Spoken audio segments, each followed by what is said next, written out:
Episode 13 of Season 3 of the Bad Batch is here, and we need to break it down, so let's get straight into it. We begin the episode on Tantiss, where we see Omega quickly assimilates into her new environment, which is a stark contrast to how she reacted when she was first brought to Tantiss. And this is likely due to the fact that she has now chosen to be there, whereas previously she was brought there against her will. Omega immediately sets out with a mission and meets Eva, who is holding her homemade Lula doll given by Emerie in the previous episode. She quickly meets with the rest of the kids and starts gathering information about the place. I do think that Omega taking note of Emerie giving Eva the doll might be a clue that Emerie could be turned to help their cause.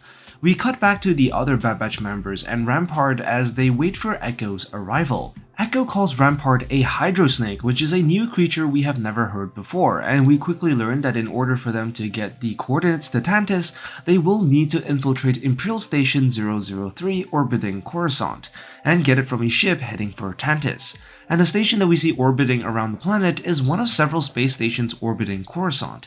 These stations primarily consisted of the Goland defense platforms, but in the case of this Imperial Station, it's probably more of a docking station than a defense platform.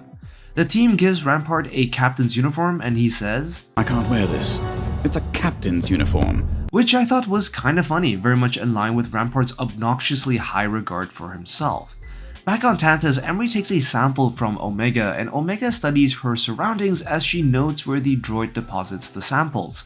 Omega also sneakily takes a tool of sorts in the process. Omega then begins to inspire the rest for an escape plan, and her determination and resoluteness to escape demonstrates a lot of confidence in her own abilities, which also goes to show how much she has grown throughout the story so far. And throughout this scene, I did start to wonder if these kids are going to be part of a new team/show moving forward. It just sort of gave me a good team vibe. As the team approach the station, they remove their paint marks, and Rampart mentions that the rest of them, "You're the ones that are going to stand out like overheated Gamorreans." Gamorreans were of course the pigmen commonly used by Jabba as grunts and most recently seen in the Book of Boba Fett. And I have to say, seeing his arrogance on display here in this way is kinda entertaining. They quickly make their way through as Rampart easily bluffs his way past Lieutenant Holmes by name-dropping Tarkin. Throughout this entire sequence, you can also see Rampart constantly adjusting his captain's badge, letting us know that he's not quite comfortable with such a lowly rank. Rampart dismisses two stormtroopers by citing some imperial mumbo-jumbo, and the stormtrooper that he is talking to here is voiced by Noshir Dalal, who also happens to be the voice of Bodhi Akuna from Jedi Survivor. The team knocks out an Imperial technician while Wrecker knocks out Lieutenant Holmes, and the team manage to find a ship, and Rampart is then upset as the plan changes as they realize that they can't extract the coordinates from the signed ship, but will now have to attach themselves onto it. Echo volunteers to infiltrate, and just before they leave, Rampart says, "We're all going to die."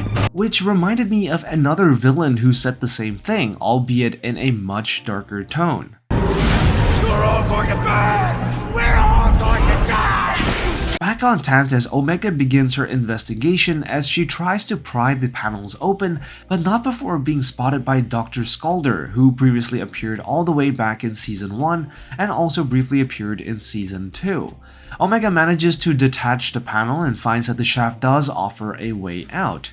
Omega narrowly avoids Skalder's detection and shares the good news with everyone else. Our way out. Echo makes his way to the vessel heading for Tantiss, and he bumps into several astromech droids, the same type of droids as R2-D2. Echo manages to infiltrate the ship through a vacuum chute, which we first saw all the way back in A New Hope when the Jawas captured R2-D2. The rest of the team board the vessel and trail patiently waiting for Echo to deactivate the proximity sensors on the ship. There is a brief close call as Echo is almost discovered, but he manages to get it done in the nick of time, escaping the attention of Lieutenant Novitz.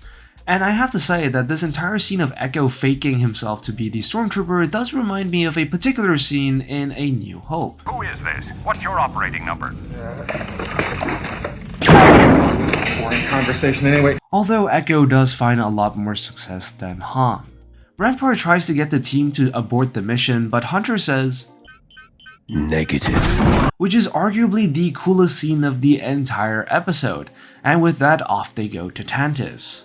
The scene of them attaching themselves onto the science vessel also really reminded me of the scene in Empire Strikes Back, where Han attaches himself to a Star Destroyer in order to escape Imperial detection.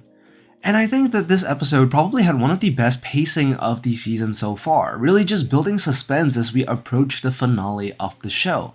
And there was a moment where I thought that they might not be able to attach themselves onto the ship in time, considering that Crosshair in a previous episode failed to attach a tracker to help Omega. There are some interesting questions raised as well, like what is Rampart going to do in Tantiss, considering that the team can't really fully trust him, and Rampart was supposed to be let off the hook after getting the coordinates, and it is kind of funny that he is now being strung along.